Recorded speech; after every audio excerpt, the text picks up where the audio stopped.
నమస్తే. నమస్కారం. ఎలా ఉన్నారు? బ్రహ్మాండంగా ఉన్నాను అనేది అబద్ధం. చాలా బాధలో ఉన్నాను. ఇప్పుడు మనం మాట్లాడే పాడ్కాస్ట్లో కూడా అంత ఎంటర్టైనింగ్గా ఉండకపోవచ్చు. జనాలు ఇది నోట్ చేసుకుని ఫాలో అవ్వాల్సిన పాయింట్లు కొన్ని ఇవ్వబోతాం. వాటన్నిటిని ఇప్పుడు మన తండ్రినో తల్లినో కొడితే ఒక మనిషి ఎలా ఉంటుంది, మనం ఎలాంటి చర్యలు తీసుకోవాలి, మన ధర్మంలో ఉన్న తమ్ముళ్ళు కొట్టుకుంటే ఎలా ఉంటుంది అనే విషయం గురించి మనం మాట్లాడబోతున్నాం. కొంచెం సీరియస్గా కూడా ఉండబోవచ్చు. జాగ్రత్తగా పాడ్కాస్ట్ ఎండ్ వరకు చూస్తే బాగుంటుంది. జనాలు చాలా ఇంపార్టెంట్. ఎస్ ఖచ్చితంగా చూడాలి. ఎందుకంటే హిందూ మతోన్మాదం అనేది బయటికి తీసుకొచ్చారు. ఇప్పుడు కసబ్గాడు అప్పుడు కూడా వాని చేయికి ఒక కాషాయపు తాడు కట్టి దాన్ని మొత్తం ఇది హిందూ టెర్రర్ అనే విషయాన్ని బయటకు తీసుకొచ్చే ప్రయత్నం చేశారు. బట్ అది వాళ్ళ దురదృష్టం, మన అదృష్టం బయటకు అట్లా అవ్వలేదు. వాడు కసబ్ అనేటోడు తురుకోడు అని చెప్పేసి ఫోకస్ అయ్యాడు. బట్ ఈ రోజు ఏమవుతున్నదంటే ఈయన రామరాజ్యం అనే పేరుతోటి పోయిండు, ఏం చేసిండు, ఇదంతా వ్యవస్థ చూసుకుంటే బయటకు వచ్చేసరికి ఇప్పుడు సోకాల్డ్ ముఖ్యంగా అంటే నేషనల్ మీడియా అంతా దీనిపైన ఇంకా కాన్సన్ట్రేట్ చేయలేదు, బయటకు వస్తలేదు.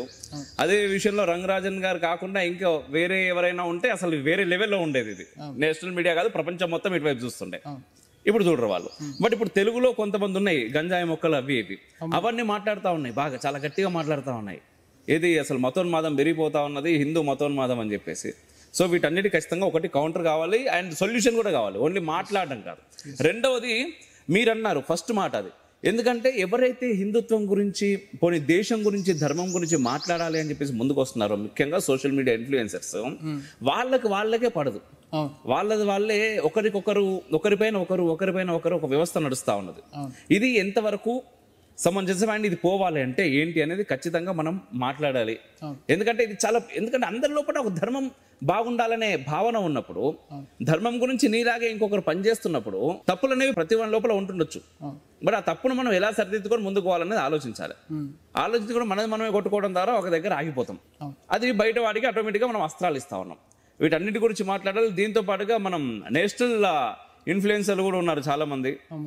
వాళ్ళ మాటలు, వాళ్ళ పరిస్థితి నాకంటే ఎక్కువ మీకు బాగా తెలుసు. రణ్వీర్ రీసెంట్ గా ఏంటంటే ఇండియాస్ గాట్ టాలెంట్ లో పోయి అంత బండబూతులు మాట్లాడేవాడికి చాలా ప్రముఖులు వెళ్ళారు ఆ పాడ్కాస్ట్లకి, ఆ షోలకి. వాళ్ళ పరిస్థితి ఏమవ్వాలి? వాళ్ళు ఫాలోవర్స్ సిగ్గుపడే పనులు ఎందుకు చేస్తున్నారు? నిజంగా అసలు ఆ మాట ఎంత దరిద్రమైన మాట అది. ఇప్పుడు రాఘవ్ రెడ్డి అనే అతను ఇంతమంది ఫాలోవర్లు వేసుకుని నువ్వు అట్లా ఒక బ్యాచ్ అయితే ఉంది కదా, అవును, మీకు 30,000 ఫాలోవర్స్ ఉంటున్నాయన్న, వేరే ఇంకొకటి వచ్చి ఆ 30,000 మందిని కన్ఫ్యూజ్ చేసి పడేస్తే అయిపోయింది. ఇంకా అది చాలా డేంజర్ అన్నది.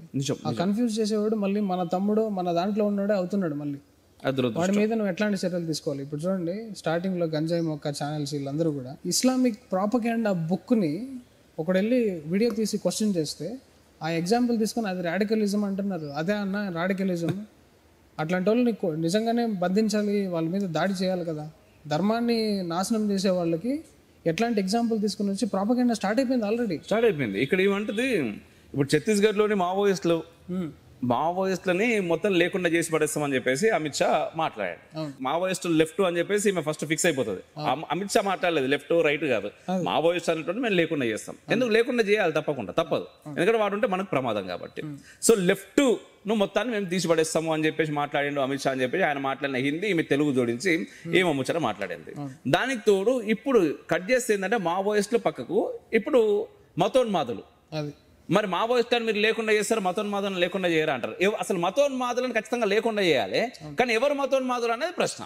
జనాలకి కొన్ని డెఫినేషన్స్ మనం ఇవ్వాలన్నా, లేకపోతే వాళ్ళు చూసే వాళ్ళని అన్ని ఒకేలాగా వీడియోలో కనిపిస్తున్నాయి కదా అని అన్ని ఒకే ఫ్రేమ్ లో వేసుకుంటారు జనాలు. ఎస్పెషల్లీ హిందువులు కూడా దీంట్లో ట్రాప్ అవుతారు చాలా మంది. ఫైనల్ గా ఏం కొడతారు? కింద జీపే పెట్టి డబ్బులు అడుక్కుంటున్నారా అని వేస్తారన్న. అయిపోయింది. ఈ లఫ్ట్గా అడుక్కోరా డబ్బులు? వాళ్ళలాగా టెర్రరిస్టుల ఫండింగ్ మనకు లేదే. మీ ఛానల్ డిమానిటైజ్ అయింది, ఎవడైనా మాట్లాడేది డబ్బుల గురించి పట్టుకురా నా దగ్గరికి. అసలు అది అర్హత లేదు. ఒకవేళ మనం సీరియస్ లీగల్ యాక్షన్ ఏమైనా తీసుకోవాలి అనుకుంటే ఈ డబ్బు విషయంలో మాత్రము తీసుకోవచ్చు. కింద చూసే వాళ్ళకి కూడా నేను చెప్పేది ఏంటంటే, వాళ్ళు ఫైనల్గా మనల్ని ఆర్థికంగా కొలాప్స్ చేయడానికి ట్రై చేస్తారు. ఛానల్ డిలీట్ చేశారు. Full time life time invest చేసాం దాంట్లో మనం. నేనేమన్నా ఆగానా? మళ్ళీ తేనె పట్టుని డెస్ట్రాయ్ చేయొచ్చు కానీ తేనె టీగల్ని డెస్ట్రాయ్ చేయలేరు. అది ఇంకో చోటుకి వెళ్ళి దుమ్ము లేపుతుంది. మీరు ఇప్పుడు అన్నట్టుగా మొన్న మనం కాంక్లేవ్, సనాతన కాంక్లేవ్ 2.0 మనం చేసిన దాంట్లో ఆర్టిఫిషియల్ ఇంటెలిజెన్స్ అండ్ సనాతన ధర్మ అని చెప్పి ఒక సెషన్ చేసినాం. దాంట్లో ముఖ్యంగా నేను ఇదే మాట్లాడినా. ఏమవుతుంది అంటే స్ట్రింగ్ అనే ఛానల్ని లేకుండా చేశారు. ఆ తర్వాత రిఫ్లెక్షన్ అనే ఛానల్ డిమానిటైజ్ చేశారు. అట్లాంటివి నెక్స్ట్ ఇంకా చాలా చేయబోతున్నారు. ఇప్పుడు ఇన్స్టాగ్రామ్ విషయానికి వస్తే మీకు అసలు తెలియదు కాదు, ఇంత దరిద్రం మనం చూస్తున్నాం.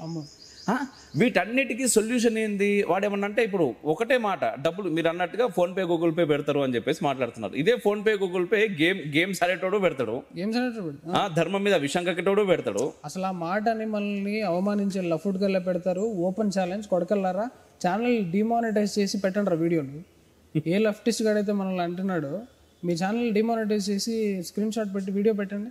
మీ ఛానల్లో యాడ్స్ రన్ చేయకుండా పెట్టండి. నేను ఛానల్లో యాడ్స్ రన్ చేయకుండా పెట్టేవాను, అది అందరికీ తెలుసు. ఛానల్ డిమానిటైజ్ అయ్యి ఛానల్ ఎగిరిపోయినా కూర్చొని కెమెరా ముందు మాట్లాడి జనాలకు వెళ్ళాలనుకుంటున్నాం. ఇంతకన్నా ఎక్కువ జస్టిఫికేషన్ చేయాల్సిన అవసరం లేదన్నా. Let them do what ever non sense. ఇంకొకటి, జర్నలిస్ట్ అనుకుని వేసుకుని వస్తారు కదా, జర్నలిస్ట్ అనేవాడికి పక్షపాతాలు, హేట్రెడ్లు ఇవన్నీ ఉండొచ్చా? వాడు జర్నలిస్ట్ అవుతాడు. రామాయణం గురించి మీరు ఒక స్టోరీ వింటున్నప్పుడు ఓహో రాముడు ఇలా చేశాడా అని చెప్పి మీరు దాన్ని జీర్ణించుకుని దాన్ని మీరు రియల్ లైఫ్లో అప్లై చేయడానికి ఎంత టైం పడుతుందో నాకు. కృష్ణుడి సంఘటనలు మీరు రియల్ లైఫ్లో మీ ఆఫీస్లోనే ఇక్కడ ఫేస్ చేసి ఉంటారు. దాన్ని మీరు మలుచుకోవడానికి కొంచెం టైం పడుతుంది. వాటన్నిటిని మీరు వినే ప్రసంగాల్ని జీర్ణించుకోవడానికి సంవత్సరాలు పడుతుంది. టైం ఇవ్వట్లేదు, వెంటనే జ్ఞాన ప్రదర్శనకు వచ్చేస్తున్నారు.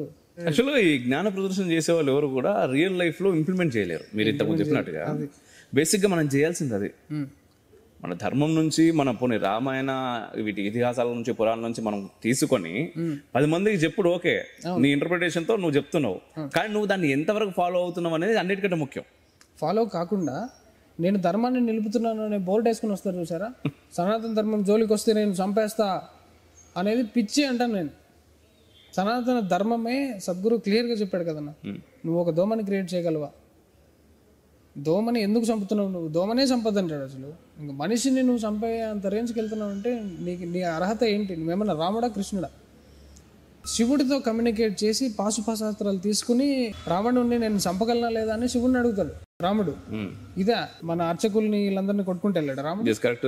మనం ఇప్పుడు టాపిక్ వచ్చేసినాం. మెయిన్ మిగిలిన అన్ని విషయాలు చాలా ఉన్నాయి మాట్లాడాల్సినవి, బట్ అన్నిటికంటే ముఖ్యంగా వాళ్ళందరూ కూడా ఎదురు చూస్తున్నారు ఈ విషయం గురించి మీ దగ్గర నుంచి ఒక క్లారిఫికేషన్ రావాలని.